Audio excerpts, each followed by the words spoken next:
I kind of haven't made a video in a while, but I kind of wanted to make a video talking about something, which was this concept of making problems where there aren't any. And I feel like it's something I do sometimes, and I've seen other people that do it. And I think what it maybe comes from is comes from kind of stories that you tell yourself. So try to find like the right place to sit. It's definitely not the right place.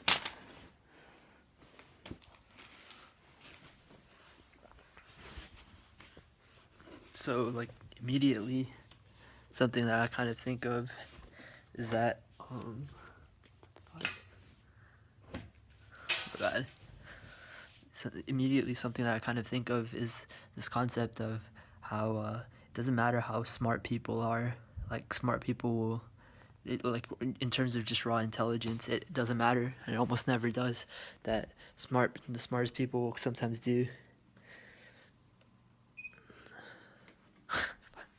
The smartest people will sometimes do the stupidest things, and but the point of it is that like I'll see like pretty regularly that like you see someone doing something that's kind of silly or dumb, or doing something that's like obviously not a good idea to do, but yet they're doing it, and it has nothing to do with their raw intelligence or how smart or not they are, but it has kind of everything to do with I don't know, stories you tell yourself or actions you decide to partake in. So what was the point? Oh, it was that sometimes you create problems where there aren't any, and yeah, that one is a big one. Is that you see people who are very very intelligent, but they have the same problems that the regular person has, the everyday person has. You know, maybe a person who's not as mentally gifted as them has, and and so the problem isn't really ever what you don't know. You know, a lot of the time it is what you know. And my point being that when you face these quote unquote impossible problems, a lot of the time the solution is right before your eyes, and it's not in something that you don't know, or in that you know or you don't know. It's not in something that you don't know, but it's in something that you're just not considering, or that you haven't tried. A lot of the time it's a story you tell yourself that's holding you back, and it's nothing more than that. The answers to problems are usually always, often always, can be quite simple, and never complex.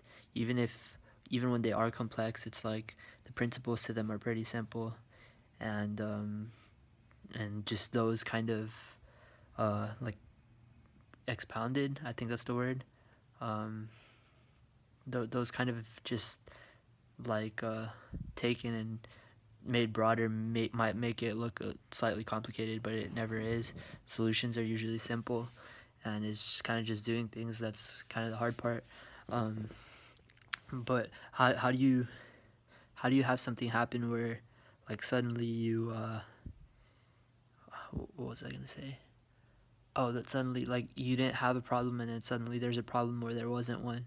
And I think a lot of that can come to stories that we tell ourselves, you know. So something to consider is that the world just is, and we kind of put our labels on it. So we have perception, and we say that, oh, this thing is good, or this thing is bad, or this thing is sad and this thing is happy, and this thing is evil and this thing is good. But in fact, those are all just labels we put, and truly we have none of those things are objectively true or not. You know, those are just labels that we put, but in reality there's just things that happen and things that haven't happened, and there's just events that happen, or things that happen, or people do things. but that's kind of all that you have, and that's all fine. But then we put our story on it, that, oh, this is good, or this is bad, or this is right, or this is wrong. So a lot of the time, problems come from stories. They come from stories that you either, like, you're looking at something in a way that doesn't help you, so you're telling yourself a story that doesn't help you as much, and looking at it from like an odd perspective, and one that isn't resourceful and isn't helping you. Or a lot of the time it's that you're taking a story and you're saying that this is for sure true, and this is for sure fact, and this is right, absolutely, and 100%, where it almost never is. Only laws of like physics and stuff are. But anyone who's taking a story and creating it, claiming it as dogma, as absolute truth, that this is, and this is the way, and if you don't follow this way, then you're wrong, and you're kind of bad, maybe, or you're evil, or I have to come kill you, or whatever, you know like that's where a lot of the problems come from. um, who the problems come from stories that we human beings tell ourselves. I was just watching something where the guy was kind of talking about like the difference between a human being and a dog, and he was saying that, like, oh, if you're a dog, you can or just the only difference is that we get to make rational decisions and the animal doesn't. If you went to the dog or to the animal and um, you found out that, oh, like their entire life they just kind of did their reptilian needs, and that's it. So they just like had sex, and they ate food, and they slept, and they went to the bathroom, and that's it. That would be considered a pretty successful life. And if you're a human being, then that's not. And the only difference is that we get to make our own decisions. But what does that signify? So like, if we do get to make if we make our decisions, we they're based on the stories that we tell ourselves. So if any problem that we're having, it's on perception. It's like we see it and then we judge it as this is a problem or this isn't a problem. This is good or bad. This is right or wrong. So in that way, like, if you're telling yourself stories that aren't helpful, then you'll have more problems. But a lot of the time, the problems aren't there. They don't even exist. But it's in your head. Or I hate that fucking phrase, because it's like, it's not like nothing is in our head. Like, it's clearly in reality, but it's the way we're choosing to perceive it. So it's the story we're telling ourselves that's right or that's wrong or that's good or that's bad. And as far as like what's actual objective truth, there isn't a whole lot. There's less than you would think. Like, that's true. And maybe an important message that I need to kind of learn, because I always see the world and I think that I want to understand it. I want to know it. I want to know it like 100%, and know all I can about it. And I want to know the true nature of things. But maybe that's a very valid truth, is that there isn't a lot of objective truth. There isn't much to know. It's really simple, and there isn't a lot there to kind of know and find out. It's less than you would think. Maybe that's true. Maybe it is true that there is less than you'd think. And if that's the case, yeah, back to what I said, that problems come a lot of the time from the stories that we tell themselves. If you think your life is full of problems, or you have all these impossible things that you need to do, all these impossible problems that are unsolvable and stuff, maybe you have less than you think. Maybe the problem lies just in how you're perceiving it, and just how you're looking at things.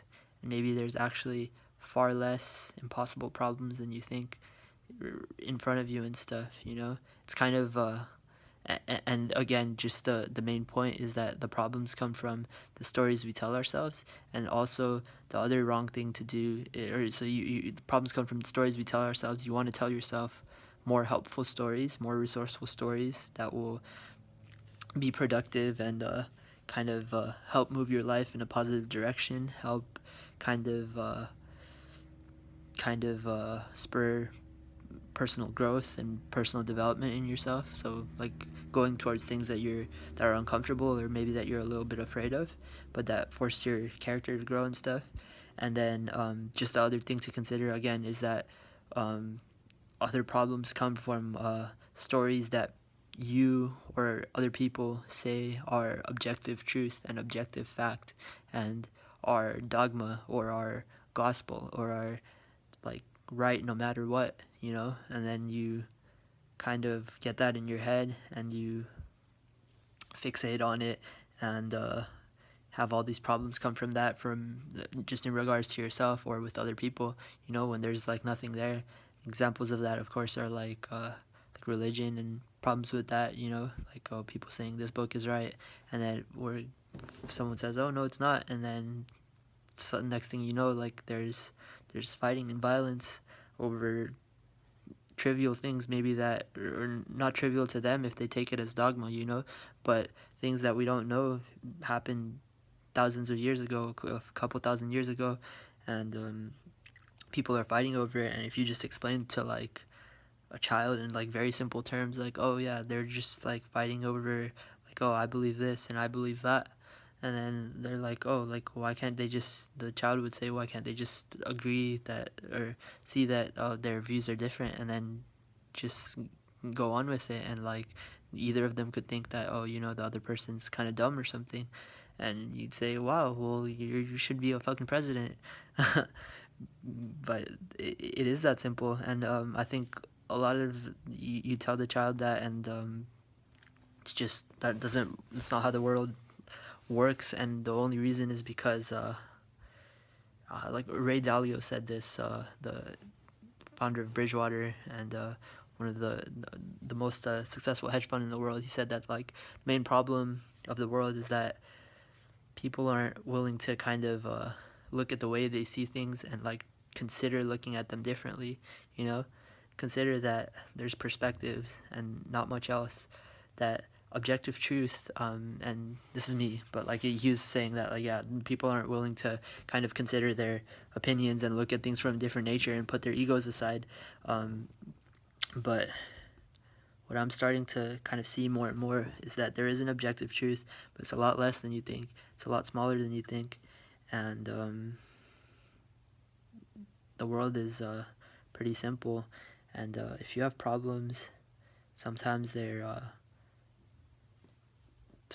there, but they're only really there if they're from objective truth. But a lot of the time, it's just something you're creating in your head.